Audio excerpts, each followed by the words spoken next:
आजकल कपड़ों से लेकर गैजेट्स और ग्रोसरीज तक सब कुछ ऑनलाइन मिलता है। शेयर्स भी तो। अब आप कहेंगे क्या गौरी, ऑनलाइन शेयर्स खरीदना या बेचना ऑनलाइन शॉपिंग जितना आसान थोड़ी ना है।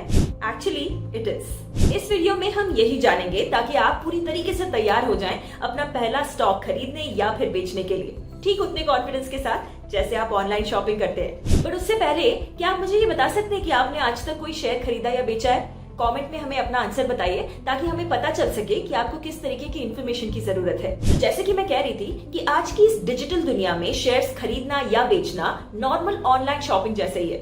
हम इसे 3 स्टेप्स के जरिए समझते हैं। पहला स्टेप, जब आपको ऑनलाइन कुछ भी खरीदना हो, मान लो आपको एक नई शर्ट लेनी हो, तो आप सबसे पहले क्या करते हैं? उस ऐप या फिर वेबसाइट को सिलेक्ट करते हैं जहां पर आपके पसंद की शर्ट मिलेगी, है ना? ठीक वैसे ही जब शेयर्स की बात हो तो आपको सबसे पहले अपने लिए एक सही ब्रोकर चुनना होगा जिसके साथ आप डीमैट अकाउंट खोलेंगे। ध्यान रखिए कि ब्रोकर रिलायबल हो, सेबी रजिस्टर्ड हो और उसके चार्जेस भी रीजनेबल हो। एक बार ब्रोकर चुन लिया तब बारी आती है डीमैट अकाउंट खोलने की।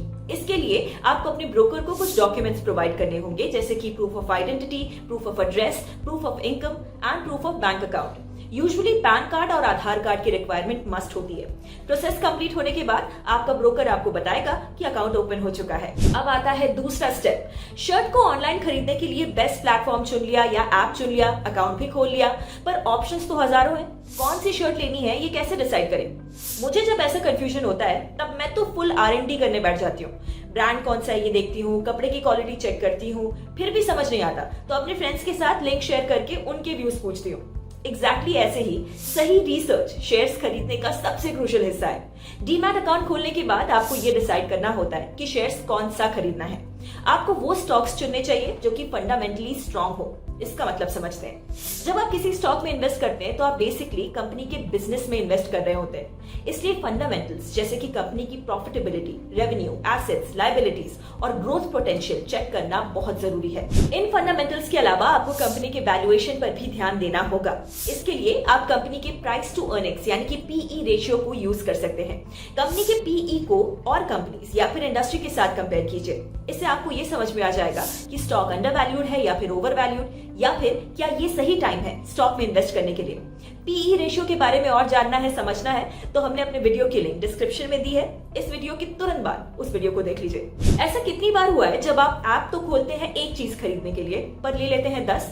शेयर्स के साथ भी ऐसा रिस्क होता है। एक बार ये डिसाइड हो गया कि कौन से शेयर्स खरीदने हैं तब शेयर्स कितने खरीदने ये भी सोचना पड़ेगा। अगर आप बिगिनर हैं तो स्लो स्टार्ट कीजिए। अपने सारे पैसे एक स्टॉक में मत डालिए, इंस्टेड एम फॉर डाइवर्सिफिकेशन। आप अपने पैसों को कई फंडामेंटली स्ट्रॉन्ग स्टॉक्स में इन्वेस्ट कर सकते हैं। मान लीजिए कि इनमें से किसी कंपनी के शेयर्स की वैल्यू गिरी तो भी इससे आपके ओवरऑल पोर्टफोलियो पर इतना बड़ा असर नहीं होगा। और अगर डीमैट अकाउंट से शेयर्स बेचने हो तो ठीक वैसे ही जैसे कई बार हम अपनी पसंद की चीजें कार्ट में ऐड करके छोड़ देते हैं, बट कभी ना कभी उन्हें वहां से निकालना तो पड़ता ही है।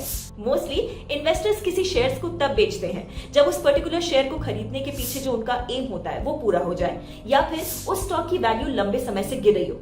कोशिश यही होती है कि शेयर्स बेचते समय नुकसान कम से कम हो या फिर ना उठाना पड़े। अब स्टॉक्स पर इसका एक और सोल्यूशन है। स्टॉप लॉस ऑर्डर से आपको गारंटी मिल जाएगी कि आपका शेयर कितने प्राइस पर बिकेगा। आप ये भी स्पेसिफाई कर सकते हैं कि आपको कितने शेयर्स बेचने हैं। जैसे ही ऑर्डर हिट होगा आप इन्वेस्टमेंट एग्जिट कर देंगे और जो भी प्रॉफिट या लॉस हुआ वो आपके डीमैट अकाउंट में रिफ्लेक्ट हो जाएगा। देखा, मैंने कहा था ना, online shopping and buying and selling shares from your demat account is quite similar. चलिए अब जल्दी से इस वीडियो को लाइक कर दीजिए एंड इस वीडियो को आप शेयर भी कर सकते हैं। डीमैट अकाउंट से जुड़ी और भी इंफॉर्मेशन लेकर जल्द मिलते हैं अगले वीडियो में। Investment in securities market are subject to market risks. Read all the related documents carefully before investing.